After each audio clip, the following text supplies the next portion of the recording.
Parce que lui, il ne fait pas beaucoup de bruit, alors que Lengongo et les autres sont en train de lutter, mais il s'est positionné.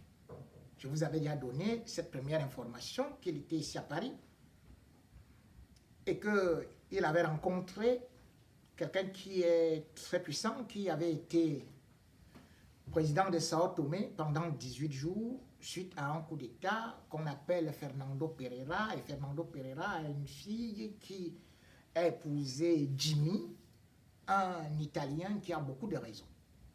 Donc ils ont fait le lobbying et le training ici à Paris. Et leur cabinet et leurs relations ont déjà entraîné pas mal de gens. Et dans cet entraînement, comme je le disais, ça se faisait d'abord au 16e arrondissement, en plein confinement, il y a eu beaucoup de réunions. Parce que comme j'ai dit, après le coup d'État, Fernando Pereira est venu se réfugier au Cameroun parce que les Nations Unies et surtout Olusegun Obasanjo lui avait demandé de repasser le pouvoir à Frédéric Menezes, donc qu'il avait renversé. Et quand il est parti de là, il avait 30 ans, hein, il était commandant. Il est venu au Cameroun, il a gagné beaucoup de marchés. Donc, la réflexion, par exemple, des 2 palais, de Bamenda, de Bouya, à 6 milliards. Donc, il est introduit au palais. Mais il ne faut pas aussi oublier que Franck Biya a eu ce qu'on appelle l'artillerie lourde financière. Puisque en 2006, bénéficiant des OTZ, c'est-à-dire que ce que la Banque mondiale avait donné à l'époque à Kamon Fumo, la possibilité de désengorger la dette camerounaise, eh bien, il avait profité du favoritisme pour pouvoir avoir ses obligations de trésor de coupon à 0, bradé, et qui s'élève à plus de 100 milliards.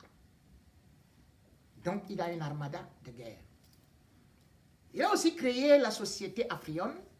C'est cette société qui a fait cette transaction. Et surtout, ceux qui savent qu'il est aussi impliqué dans le bois à travers une structure qui est tentaculaire, qui est l'ingénierie forestière, qui non seulement coupe du bois en désordre, et d'ailleurs toutes les organisations, y compris la Banque mondiale, ont dénoncé cette barbarie, cette destruction, cet attentat à ce qu'on peut appeler la nature, parce que lui, en tant que fils de chef d'État, lorsqu'on dit que, par exemple, l'ARN, c'est l'ARB, c'est l'autorisation qu'on donne pour la coupe du bois, et ça ne doit pas dépasser, par exemple, 1000 hectares.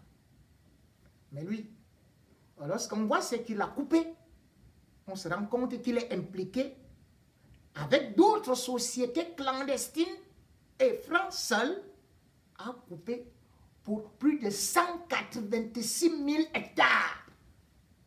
Et le régime Biya a fait qu'on coupe plus d'1 million d'hectares. Un vrai gâchis de la nature. Et selon les dénonciations qui ont été faites et les estimations des organisations qui ont été des inspecteurs qui ont été envoyés par l'Union européenne, Franck Biya, par mois, gagnait 9 milliards. De ces 9 milliards, il ne s'est pas contenté de ça, puisque ne payant pas les impôts, il est aussi parti. Il a signé des accords avec le fils de Bozizé. Ils sont allés en République centrafricaine, où il a créé aussi la centrafricaine des bois tropicaux. Là-bas encore, on s'est rendu compte que non seulement il avait des sociétés tentaculaires, et même dans des îles qu'on appelle toujours ou des îles vierges ou des îles, voilà, des paradis fiscaux. On ne peut donc pas estimer jusqu'où sa fortune s'élève, mais ce que je vous avais déjà dit est en train de se réaliser dans la mesure où il a déjà donc créé, il a lancé une association, pas une association, mais un mouvement. Et ce mouvement est ce qu'on appelle un avant-goût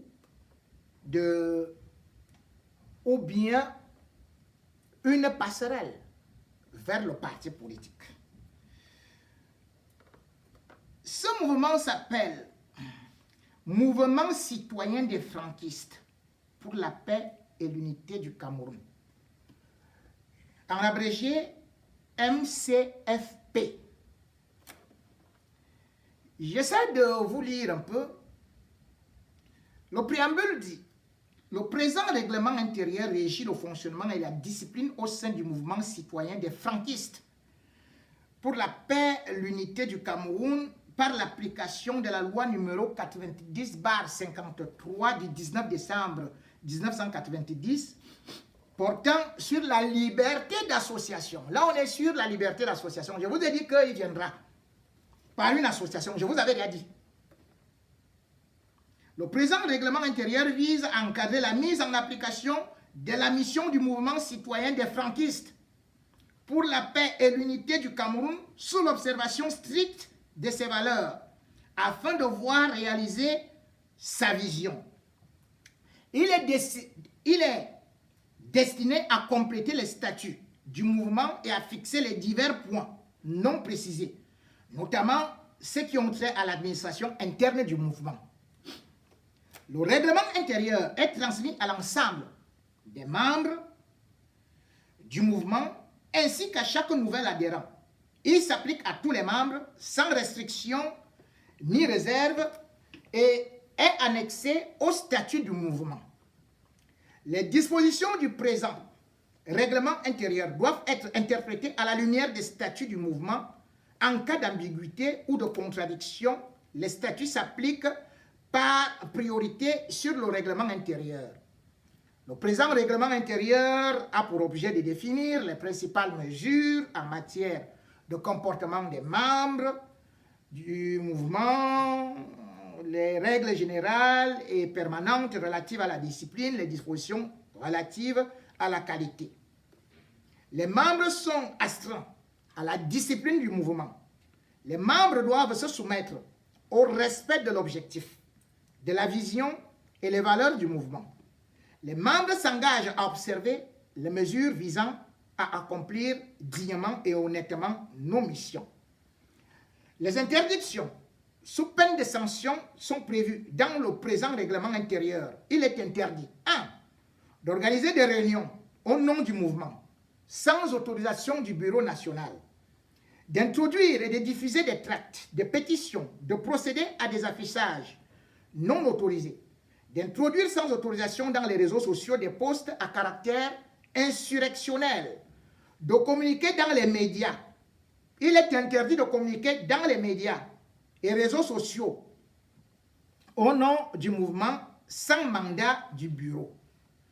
Procédure disciplinaire et tout selon adhésion des nouveaux membres, droits et devoirs des membres du mouvement. J'ai donc ce grand document et j'ai bien voulu comprendre qui était derrière. Et je me suis rendu compte qu'il y a quelqu'un qui procède aussi au recrutement à la présidence de la République, que beaucoup de ministres étaient déjà donc dedans. Ce qu'on disait donc, la succession gré à gré est en train de marcher. Ce n'était pas quelque chose qu'on avait rêvé.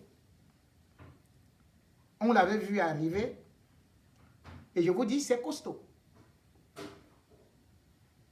Peut-il y parvenir? Il ne faut pas négliger. Parce qu'il a toutes les capacités et parce qu'il a déjà l'onction de son père qui est en train de nous préparer un coup de savate. J'avais, bien sûr, j'allais m'étendre sur